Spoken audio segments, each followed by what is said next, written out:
Okay, let's get into it. Today, we are really moving beyond the comfortable world of just staring at charts and technical indicators. Right. Our whole mission here is to try and peer behind the curtain. We're not looking at the results of market movement, but trying to predict the events that actually create the movement in the first place. Exactly. It's about the cause, not the effect. Yeah, we're looking for those activities behind the scene, as our source puts it, that make the numbers on the chart even show up. This whole deep dive is about finding that fundamental economic certainty that the big money operates on.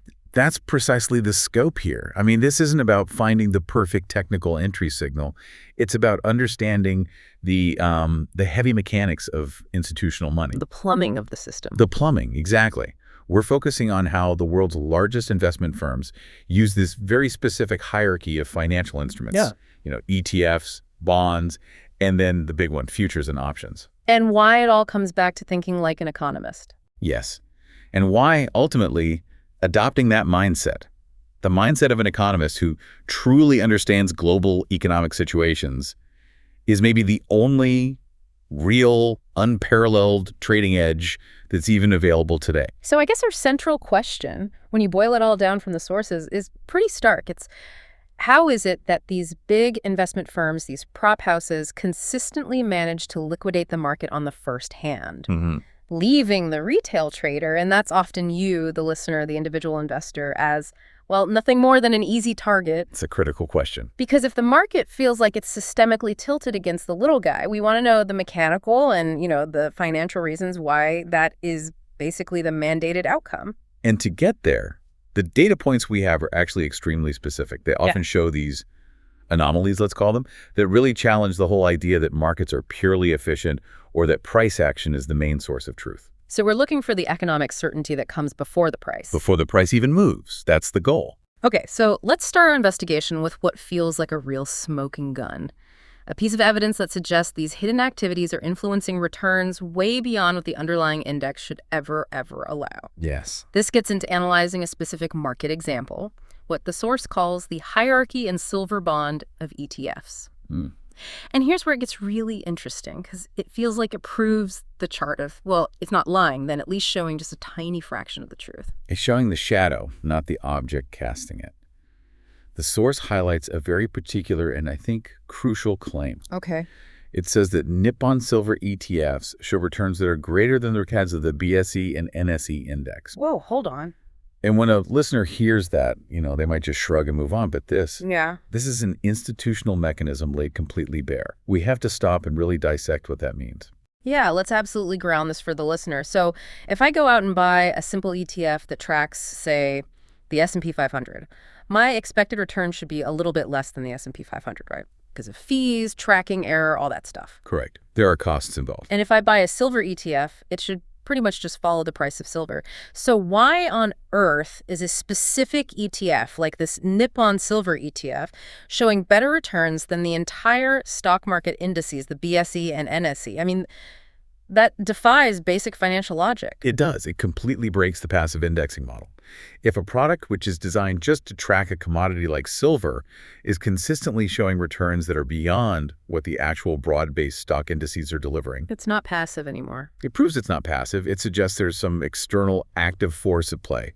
And that force is almost always institutional activity that's using complex derivatives or arbitrage to amplify the returns. They're leveraging the commodities movement in ways a passive investor just can't access. So we can actually calculate how these better than market numbers are showing up on the chart. And it's not because silver had a fantastic quarter. Not at all. But because of, and I'm quoting here, some kind of activities behind the scene that the ordinary trader can't see or understand. Exactly. It's the result of these really sophisticated, leveraged trading mechanisms, often happening through futures contracts, that are just using the ETF as a vehicle for amplified profit. So the movement you see on the chart, that impressive return figure, it's just the consequence of that mechanism being executed. Yes.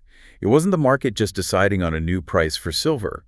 It was institutional traders deciding to intensify an event through derivatives and these complex structures. And that realization, I think, leads directly to the core philosophy that has to drive successful trading today. And it's this: you have to predict the event and not the chart. That's the whole game. Charts are, by their very nature, lagging indicators. They are the scoreboard of actions that have already been taken. The history book. It's just the history book. They are merely the consequence of pre-existing economic events, government decisions, institutional maneuvering, policy consequences. If you are basing your trading decisions just on chart patterns, you're studying the history of the battlefield while the opposing army is already moving based on future intelligence. Wow.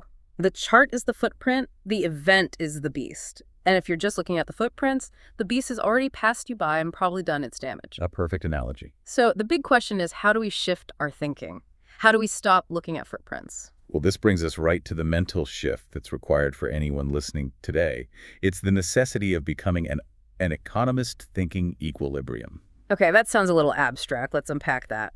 What does economist thinking equilibrium practically mean for a trader who, maybe only has access to a regular retail brokerage account? It means you have to model the system. An economist doesn't just look at a chart and say, oh, that line is going up. They look at a global event. Let's say a major trade sanction is imposed on a specific country's manufacturing sector, and they model how that event forces the entire global financial system, the equilibrium, to rebalance itself. They anticipate the necessary directional shift that is created by that rebalancing. So, okay, if a sanction restricts the supply of a critical raw material, the economist anticipates the supply shock that follows, the price inflation, and then the capital flow trying to find alternative suppliers or maybe safe haven assets. Precise. They're predicting the inevitable outcome of the policy, not just the day-to-day squiggles on a chart. Exactly. They are anticipating the core reasons, the events that cause the market to move up or down, because these big market movements are never arbitrary. They're always tethered to a substantial, verifiable economic consequence. The edge isn't in some new indicator.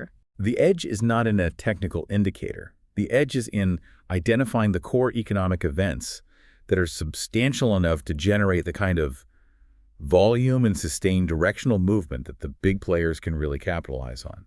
That's what leads to their profitability.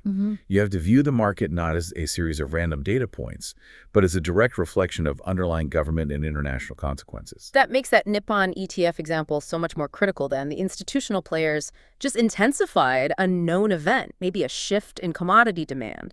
They used the ETF as a leveraged vehicle, and that then created a consequence, the higher return that we can all see on the chart.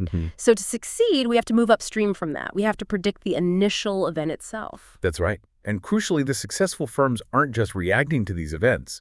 They're, as we said, intensifying them. They're using them strategically to capture the market on price. But to really understand the true scale of this strategy, we have to look at the market where this volume is just completely overwhelming, futures and options.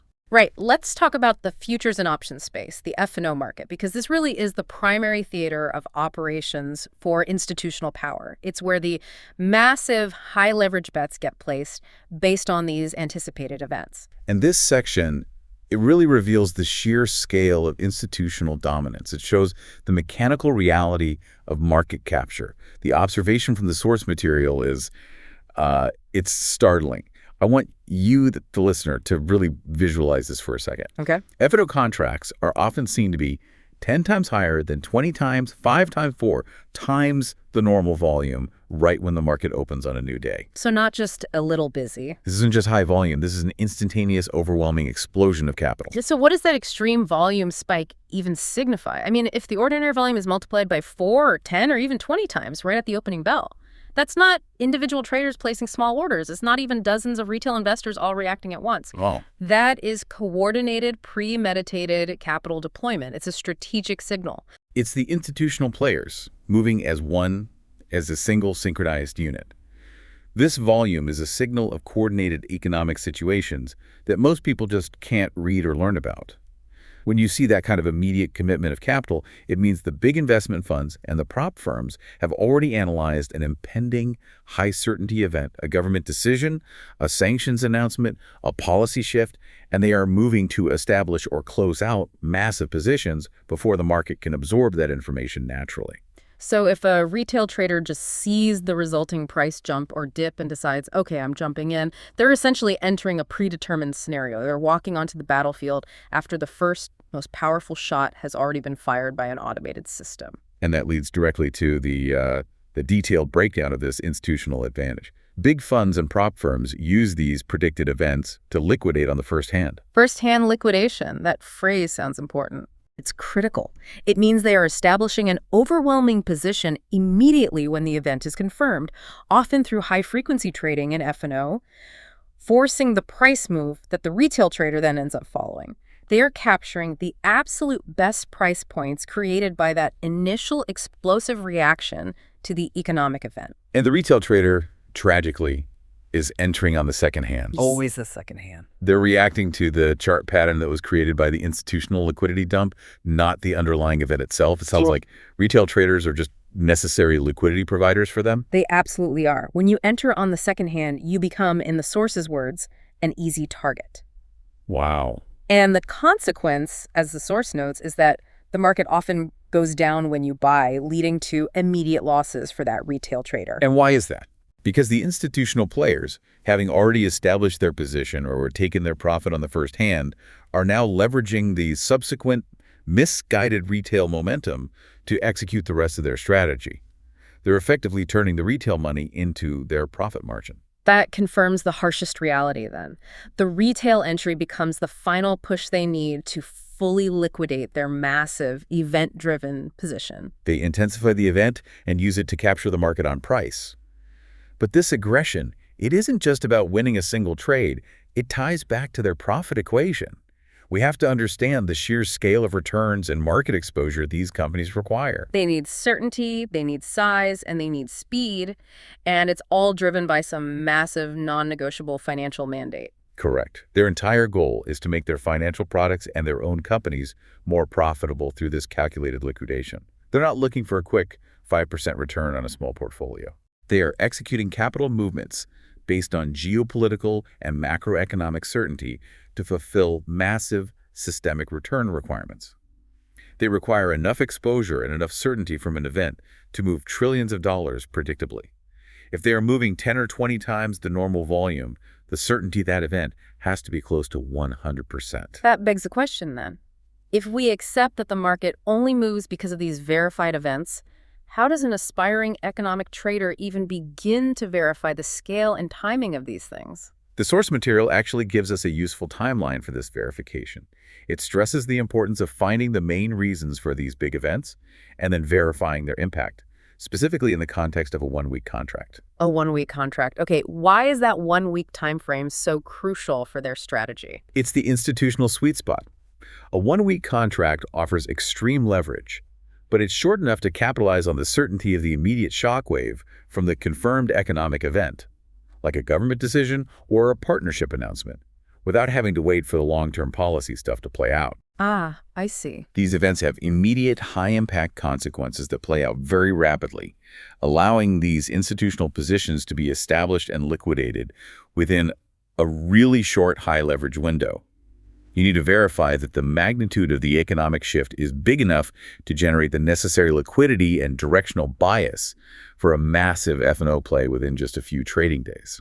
So that verification is what moves it from a guess, a hypothesis, to what the source calls a practical way we're doing the things on the market. Exactly. So if a major sanction is announced on a Tuesday, the institutional desk verifies that the impact is certain, it's high magnitude, and it's predictable enough to be fully monetized before Friday's options expiration. Yes, and that certainty is what allows for those massive coordinated volume spikes we see right at the market open. That is the difference between speculative trading and calculated event-driven market capture. It is. The focus is always on the cause, the verifiable event, and its immediate consequence on high-leverage instruments. Okay, so now we need to shift our focus from the mechanics of why they trade to the geography of where they trade. We have to identify the dealer's flow. This specific route that massive amounts of institutional money travel around the globe, all driven by these predictable macro events. Understanding dealer's flow is absolutely essential because it shows you which assets get prioritized globally when a major event happens. But first, you have to recognize that the fundamental events are created by these overarching governmental decisions and international relations. Right. These are the elements that create the solid foundation for market moves all over the world. Without a government policy shift or a geopolitical confrontation, there's just no foundation for a massive trillion-dollar move. So specifically, what should our listeners be researching to find this solid foundation? What are the key geopolitical factors they should be looking at? The source is very explicit on this. Your research mandate has to center on economic sanctions, Okay, that makes sense. which immediately redirects supply chains and banking access. Then, economic partnerships between countries, which can open or close massive new trade corridors overnight. Right. And finally, the consequences of governmental decisions on futures and other trade partners worldwide. These are the macro, high-certainty catalysts that institutional money can actually bet on. So the edge isn't about analyzing a volume profile on your trading platform, but it's about analyzing diplomatic announcements, new laws, and international trade agreements. This requires the trader to become a researcher of international relations and geopolitical consequence. Absolutely. The economic marketer, as the source calls them, who knows and researches what kinds of situations happen as a consequence of these governmental decisions. They have the advantage. These decisions dictate the global movement of capital because they completely alter the risk-reward landscape for entire regions and industries overnight. This tells the dealer where the money must go next. So let's trace that specific route of capital flow that the source identifies, the dealer's flow route. This money is highly directional. Where does this flood of capital go first after an event is verified? Root step 1. America. The market's economy goes to America higher. It's defined as the primary destination, the first and the largest reservoir for this capital. Money flows instantly into American funds, American bonds, ETFs, debt funds, stocks, and equities. And these American instruments, the bonds, the debt funds, the stocks, are explicitly defined as the instruments of the trading.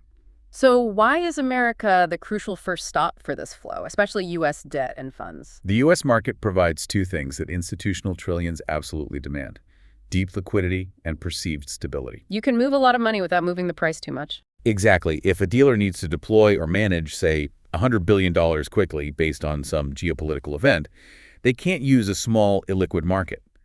They need instruments like U.S. Treasuries, which are globally recognized as the safest and most liquid form of debt. They serve as the primary pipeline for capital deployment and maneuvering. So if a big global shock happens, Capital first floods into U.S. debt for safety, and then it's strategically deployed into U.S. equities, where the expected profit consequences of that event are most pronounced. The dealers flow the money on that route first to establish their base position. so the U.S. market acts as the foundation, kind of the staging area, where the initial massive safety-driven position is taken. But the flow doesn't just stop there. Capital needs amplification. So what's the secondary focus of the dealer's route? Root step 2, India. India is identified as the next crucial destination, and it's characterized by chasing on a high growth rate of GDP. This is the amplification phase. After securing their positions in the primary high liquidity U.S. market, institutional dealers look for high growth regions where leverage and volatility can amplify their mandated returns. That distinction is fascinating. It's a two-step process. First, secure the scale and the liquidity in America. Then amplify the profits in high-growth markets like India. Correct. The dealer mindset is not about simple capital preservation. It's about leveraging these macro shifts to maximize profits based on anticipated economic performance across the globe. India, with its rapidly expanding economy and significant structural changes, offers the necessary volatility and expansion potential to generate the scale of returns required to meet their internal mandates. So they think about Indian markets and companies because that's where they can generate higher profits and GDP ratios. Precisely. So let me see if I have this right. If a major trade partnership is announced that benefits commodity imports into a high-growth region like India, the dealer first hedges or establishes a foundational position in U.S. debt or funds, and then simultaneously places high-leverage F&O bets on the specific Indian sectors or companies that are going to see the direct and immediate benefit from that geopolitical event. That is the entire roadmap for institutional event trading. You have to stop looking at the 5-minute chart and start tracking the announcements coming out of major trade organizations, central banks, and governments worldwide. That knowledge gives you the leverage to anticipate the flow into U.S. instruments, and then look for the high-growth secondary markets where the subsequent capital is seeking maximum amplification. It fundamentally reframes what a market opportunity even means. It means a verifiable, high-impact economic or governmental decision. That's it. So we've established the mechanism of capture, which is that first-hand liquidation. We have the catalyst, which is the verifiable events. And we have the route, America, then India. But we need to discuss the entity working behind the scenes that dictates the scale and the certainty that's necessary for this massive flow. Who is the ultimate engine that requires this relentless profit? That would be the global banking systems. They are the invisible hand working behind the scenes of these dealers' flows, the liquidity provisions, and the order flows. They are the providers of the trillions of dollars and the underlying infrastructure that facilitates these enormous movements. They are the market's infrastructure, and they operate under a very rigid financial mandate. And what is the overarching objective of this global banking system? If they are the bedrock, what drives their behavior? Their goal is ruthlessly efficient, to always balance and making a guaranteed, consistent kind of returns.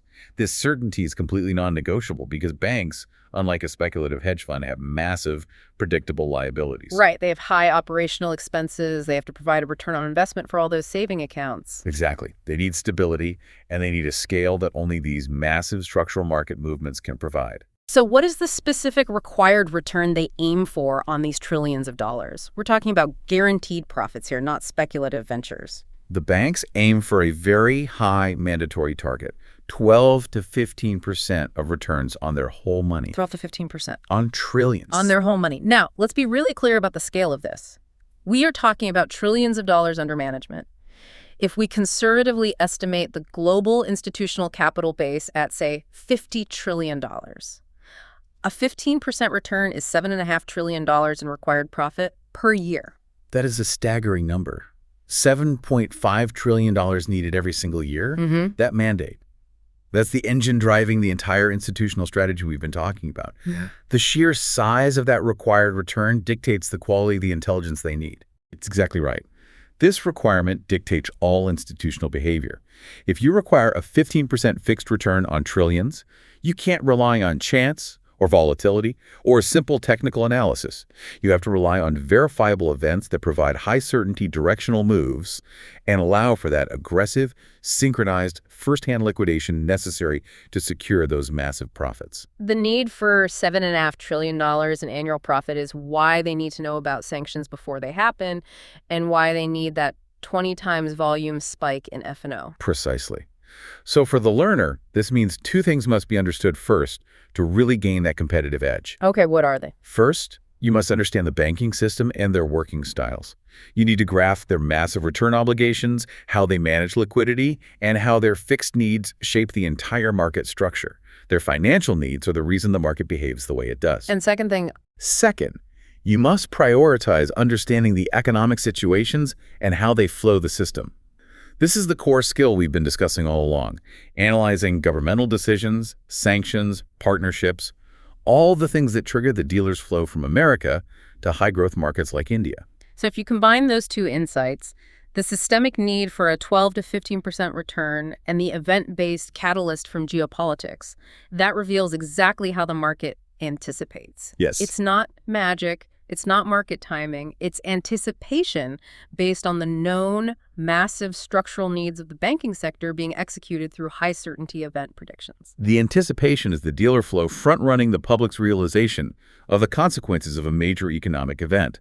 They know the event must be monetized quickly and aggressively to meet that mandatory 12 to 15% return requirement. And this leaves us with the final trade-off, the ultimate and really unfortunate consequence for the individual retail trader who fails to adopt this economist mindset. The source concludes this relationship with extreme clarity. It says, retail traders go down in their trading account because they fail to understand the fundamental situations and how to make a trade based on that certainty. They're playing a reaction game, looking at charts, against an anticipation game, looking at events. And the final undeniable truth of this whole system, summarized by our sources, is that the trade-off goes to the banking always. That phrase right there encapsulates this entire deep dive. The retail capital, when it's liquidated through that second-hand entry, acts as the necessary opposing force to ensure the first-hand liquidation is successful. And that ultimately guarantees the transfer of profits back up to the institutions that have to meet those fixed high percentage returns. So retail losses aren't just collateral damage. They're often a necessary, calculated transfer of wealth within the banking system's larger profit equation. Wow. We started this deep dive looking for the secret to market success beyond the comfortable world of the chart. And the conclusion is just crystal clear. Success in trading comes from becoming an economist and predicting verified, large-scale events, sanctions, partnerships, dealer flow routes, rather than reacting to short-term price movements. Mhm. The market is a consequence machine, not a random number generator. The chart is the ghost of the trade past. The practical way forward for you, the learner, is to entirely reorganize your research priorities. Move away from technical patterns. Prioritize your research into verifiable international relations and governmental decisions, the true main reasons for market movement. If you can verify the magnitude and the immediate impact of an event and connect it to a high-leverage instrument like a one-week F&O contract, you are moving away from speculative gambling and into a calculated institutional trading strategy. That is how you find your edge. So now, here is the final provocative thought we want to leave you with, something for you to mull over as you explore this new way of thinking. If the global banking system requires a fixed 12 to 15% return on trillions of dollars annually, and that need is relentless, what scale of economic event, what geopolitical earthquake and subsequent calculated first-hand liquidation must be generated and executed every single week just to meet that mandated financial demand? That relentless astronomical need defines the market structure. Keep exploring, keep researching, and keep questioning the assumptions you hold about market movement. Thank you for joining us for this deep dive.